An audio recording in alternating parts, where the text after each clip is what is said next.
Pimp, positively inspirational and motivating person. They're accusing me of using the lover boy method, coercing them by being nice. Let me read you then what you have said about what you have done. Sure. You have said, my job was to meet a girl, go on a few dates, sleep with her, get her to fall in love with me to the point where she'd do anything I say, and then get her on webcam so we could become rich together. I don't think that's what I personally said. I think that's exactly what you said on your website. No, I've never said that. Being even Jordan Peterson, who came out, he was not holding back. Let me pull this shit up. In response to Andrew Tate in the recent video, he says, pimps, electronic and otherwise, are the lowest form of life. And people were like, no. I mean, you're not far off the truth. Listen, I don't know when this happened, or maybe this is a recent thing, but people are romanticizing pimping like it's a cool thing. No. Pimps and what they do to these women is rarely good, and very few of these women come back from that life. A lot of them fall completely by the wayside to addiction, or they end up dying shorter lives by becoming street prostitutes afterwards. But it's hard to come back from being in those kinds of situations. They destroy human life. So if anybody want to sit here talking about how pimps are, no, don't even try to sell me on that shit. Pimps are some of the lowest forms of life, and I'm not even mad at anybody who wants to say that. How do you feel about pimps? You a big fan? No, I'm not a fan. No, I'm not a fan. What's poppin'? Is Mello back at you with another video. This might be a long one, might not be. You can see the timestamp, but strap yourself in, because we're going to go through some things. You know, and we're going to talk about the ISM today. We're going to talk about pimping. And the main thing I'm going to talk about is what Abba mentioned, which is, when did this glorifying of pimping start and da-da-da-da-da? I don't know if it's recent, da-da-da-da-da. And I think that's funny because, you know, Abba and Preacher from Canada, they are not foundational Black Americans. They are FBA. They are not, you know, from the U.S. They speak French. Prince has a Haitian background. I don't know about Abba's background, but, you know, he said his parents tried to have arranged marriage for him, like, at one point. And, you know, niggas is not doing that. So these are different types of niggas, and they don't come from this American Black culture and stuff like that. That's just, I just have to lay that out flat, because when you say something like, I don't know if it's recent or when this glorification of pimping started, my nigga, I was born and this shit was going. This shit was going before I was born. Like, nigga, Diamond in the back, sunroof top, digging on the scene, Gangster Lean, the Mac in the 70s. This shit been getting glorified since the 70s. And it's never not been the shit amongst niggas in the hood. So what we about to get into, I'm about to go down to, we're about to discuss pimping and not only the popularization of it, but my, I don't want to say relationship, but my perspective of it and how it has changed over the years. You know, as being a Black American from the hood and, you know, just of the culture and all that shit. So, you know, you go back to the 70s and stuff like that. That's when the blaxploitation, the funky music and all of that stuff come out. And that's some of the first time you really see some of the pimping just out on full display. You see it in the movies. You see, because Black people didn't really have a real representation on the screen before that. I know somebody could probably dispute that. Like, oh no, we had Porgy and Bess and all that other shit. You know, that's cool, but it was very minimal. No matter what you say, before the blaxploitation era, in comparison to the white representation on TV and in movies, it was extremely minimal when it came to Black people. So all of that gets popularized through that, but it's not something that is like coming out of thin air. This is actually what's going on in our neighborhoods, and it's been going on decades before that. Decades before that. You know, Iceberg Slim, he drops the book Pimp somewhere between the late 60s and just through the whole 70s, somewhere in that point. It becomes a cult classic. I read the book much later in my life. You know, the book probably was out for 50 years by the time I read it, dog. So with that being said, you know, that helped lay a foundation for the pimping and stuff like that. Then you got, you know, glorified pimps throughout our culture, like, you know, Magic Don Juan, who been getting down since at least the 70s, still relevant to this day. You know, you got the movie American Pimp and shit like that. You know, and it's got a lot of pimps in it. I watched the motherfucking documentary on Pimp Snooki and stuff like that. It's a lot of famous pimps out here. That's just what it is. Now, when you look at black people and black culture, you gotta think, how did the pimp become such an influential figure, such a a figure to be, revered and all of that shit? Well, it's very simple. It's very simple.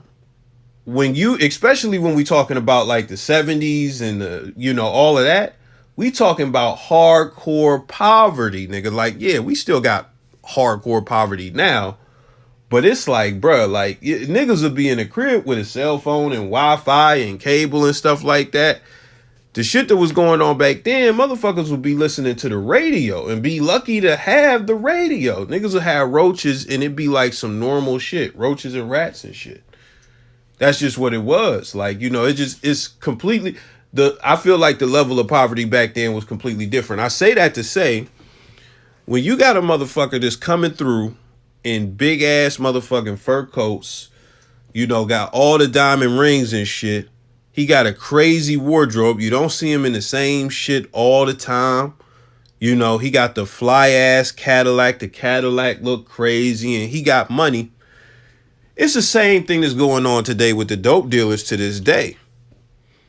When you see somebody in the land of the hopeless that got a bag when nobody else got a bag, and even when you look at your parents and shit, they don't got a bag like this.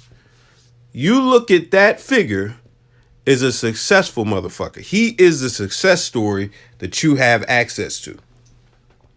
That's how the pimp gets popularized and stuff like that. But also, in comparison to the drug dealer who is selling drugs and, possibly even responsible for murders, the pimp has a whole different thing going on because he's not killing people. He's not selling drugs. He doesn't really do much of anything but ride around and harass bitches all day. Now let's talk about that. The allure to a pimp, this man could convince a woman to go out and sell herself willingly and then bring all the money back to him. But to the average motherfucker, they're going to it's going to be like, how is he even capable of doing that? What would make a woman want to do that? That's what it is. It's like, you think that this guy has some type of power, especially as a child, a kid, a teenager, even a young adult. That's just what you think. And when it comes to hoes, we don't really understand them either. We don't understand, what makes this woman go and walk down the block and we don't understand it. It's weird shit. And yes, if you have a woman close as a child and as a teenager and even as a young adult, you don't really come from the perspective of, man, I wouldn't want my daughter doing it, because you're not even thinking about having kids. You kind of a kid yourself. But when you get to like your mid-20s, guys do think about the positions that their daughters could be put in. So that's kind of where the perspective shifts for some niggas. So we look at all of that, even, and just to go back to the point, like, when did this shit get popularized? Like, it's like, bro, like, that's how they have a different lifestyle, a different environment, a different culture up there, probably not even heavy into rap. Snoop Dogg had a whole pimp wave in the late 90s, early 2000s. He transformed himself into a, makeshift fake pimp. 50 Cent made a song, Pyimpen. Pimps have always been glorified since the 70s, at least, probably even before that, because again, we didn't have any representation in media. So they were probably glorified locally in the areas that they were in and stuff like that, decades before the 70s. But the 70s is the first time you get the popularization of it. That puts Iceberg Slim in a position to write the book, et cetera, et cetera. So once we get past that, we get to we'll talk about my perspective as far as, you know, me personally. This shit is like, these niggas got some type of superpower, and this is some shit that I just can't understand. It's some shit I just can't understand. So, for a good chunk of my adult life, I really didn't give a fuck when I was like, you know, anything from 0 to 20. But at some point in my 20s, I was like, yo, how's these niggas pulling this shit off?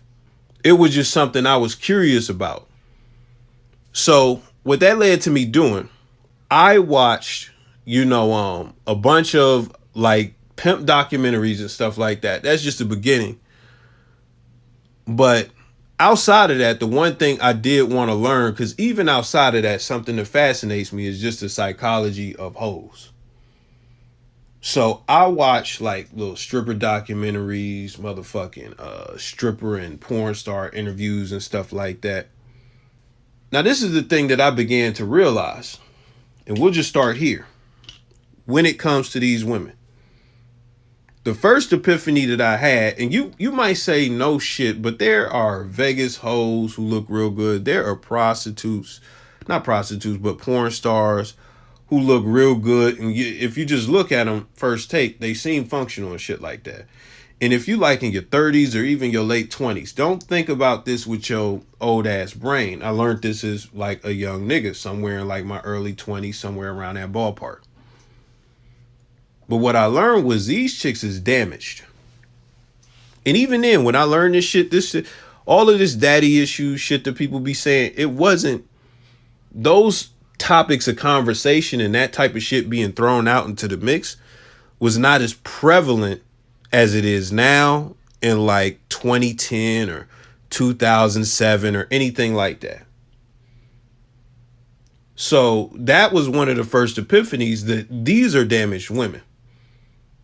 Because a lot of these chicks, as far as porn stars, strippers, prostitutes, they have been touched as children. They have been molested. Bro, I've seen some of the craziest shit in these interviews, dog. There's going to be something in the chick's sexual history to where she is just fucked up. She is just fucked up. Even if it's not the sexual history, there's something like the dad just completely doesn't exist. There's some type of daddy issues. That's just what it is. So psychologically, these women are heavily damaged. So that's the first thing I realized. Now, as I looked at pimps and stuff like that, you know, I would watch the interviews and stuff like that. I watch them talk. I see them operate. I see them talk down the babes and stuff like that. I even read the Iceberg Slim book, you know, and I didn't know how bad gorilla pimping was. And if you don't know what gorilla pimping is, that's basically when you strong arming a babe. When you strong arming a babe. When you are putting your hands on a woman, when you are threatening her. You also have pimps who string they bitches out. They motherfucking hit them with the dope and all that stuff. They have them all. So that type of stuff is going to go to what I say later. But when I read the book and I began to understand what was going on, I was like, oh, this is the second epiphany. These guys are master manipulators. These guys are master manipulators. Because the thing about it, when it comes to the hoes and stuff like that, you know, we just gonna talk about the game, air quotes, the game. Like, they're manipulative too. That's how come you have people like Cardi B say that they gonna suck your dick for motherfucking with her homegirl for motherfucking however much money.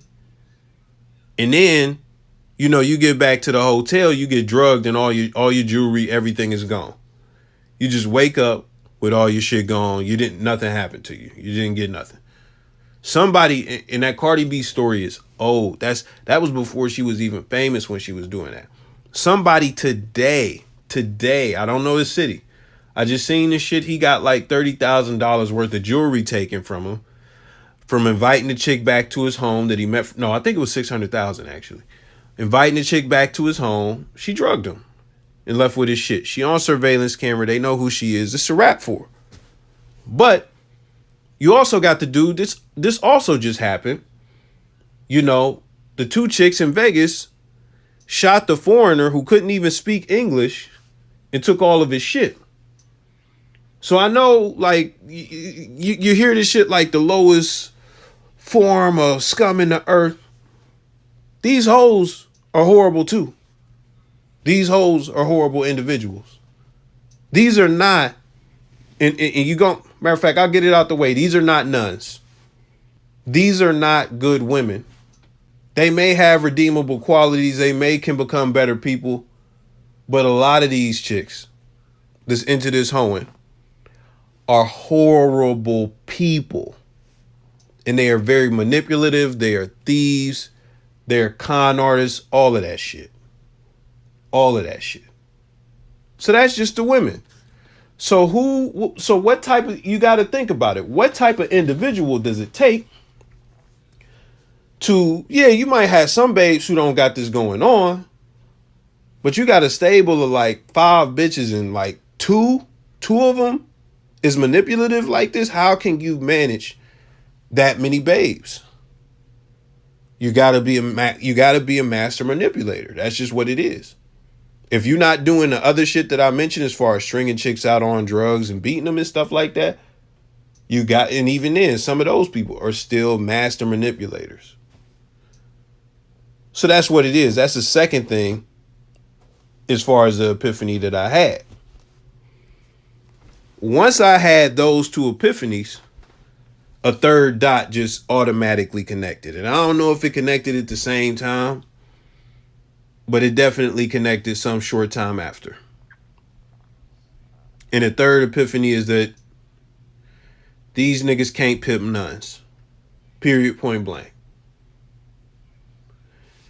These niggas will lie to you and tell you that, man, I'm the fucking player from the Himalaya. I can, pimp any babe, from anywhere, anytime, man. You put her in front of me, I'm gonna run this mouthpiece out. Shit. They gonna say all that shit. They gonna say all that shit, but this is the truth. This is the truth. Certain women are just, damaged to the point where they're pimpable. There are certain women who are pimpable. There are certain ones who are not. What they do, they try to seek the pimpable ones. If you think the pimps is just going out and not getting rejected and not getting shut down or nothing like that, you crazy.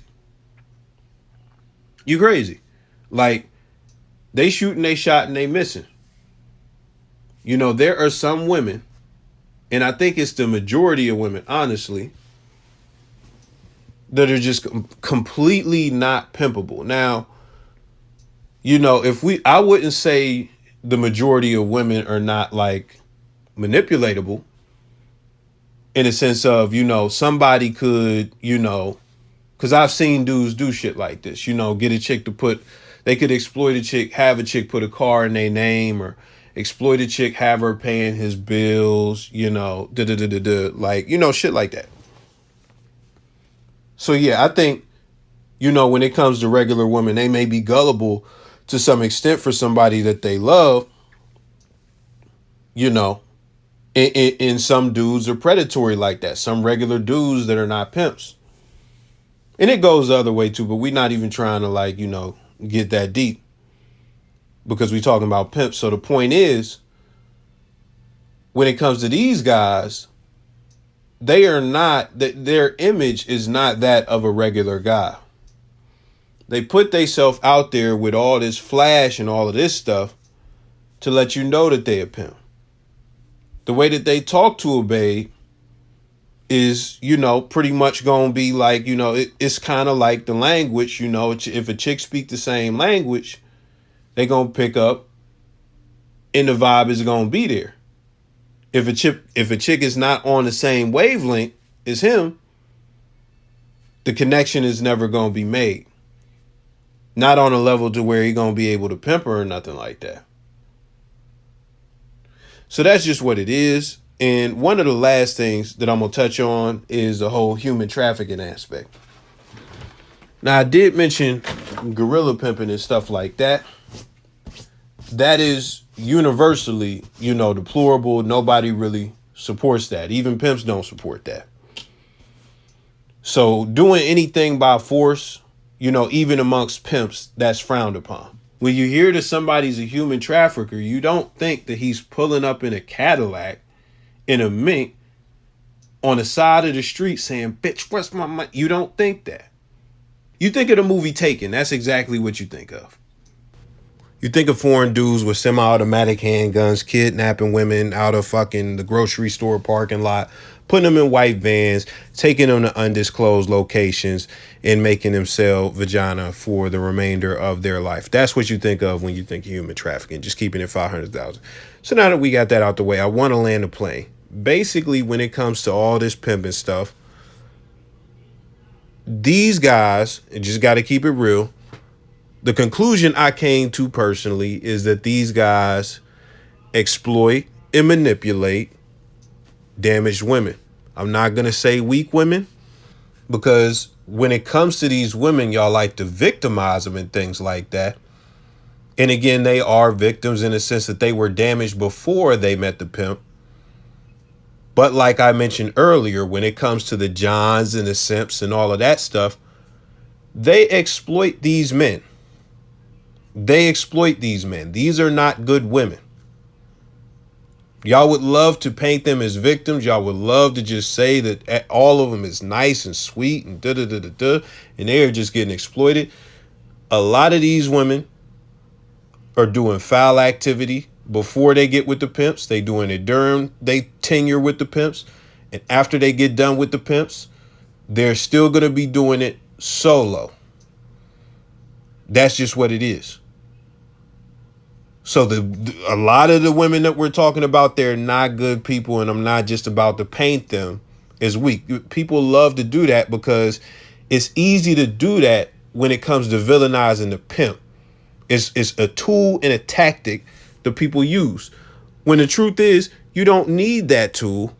If you just look at what the pimp is doing and how he actually conducts what he's doing, he's a manipulator. And some of the women are being exploited. That's just what it is. Now, I'm going to land the plane on this last point.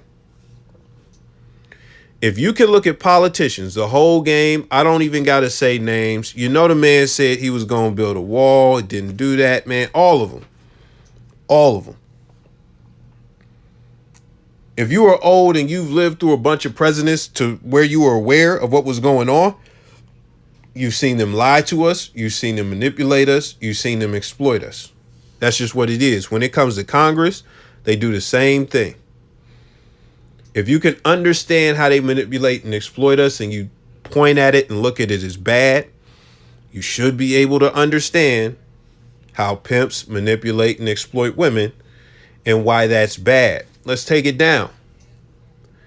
If you can look at these media outlets and how they manipulate the public and they manipulate narratives and things like that, and they exploit the people for buys, clicks, views, all that stuff, how they cause division amongst the people, how when a white person goes and does a mass shooting, we having mental health conversations, but when one of our boys gets clapped by a cop, now we finding out that he stole a computer when he was 12 from a school. When they demonizing our kids like that, if you could understand how the manipulation that they do and the exploitation that they do is bad, you should be able to understand how the exploitation and manipulation of pimping towards women is bad. Now, I could do this all day. We could talk about dishonest salesmen or whatever. We could do this all day. But if you look at what a pimp does and you understand there is a degree of exploitation, and I got to go back, on the whole weak shit, the fact that they are damaged, he is exploiting that weakness of damage. So I did say that I wouldn't call them weak and stuff like that. That is a weakness that these damaged evil hoes have. But also if you look at the fact that he is manipulating them. So exploitation and manipulation. If you can identify that that is the foundation of pimping, then you can understand why, even if it's Hugh Hefner, it's bad.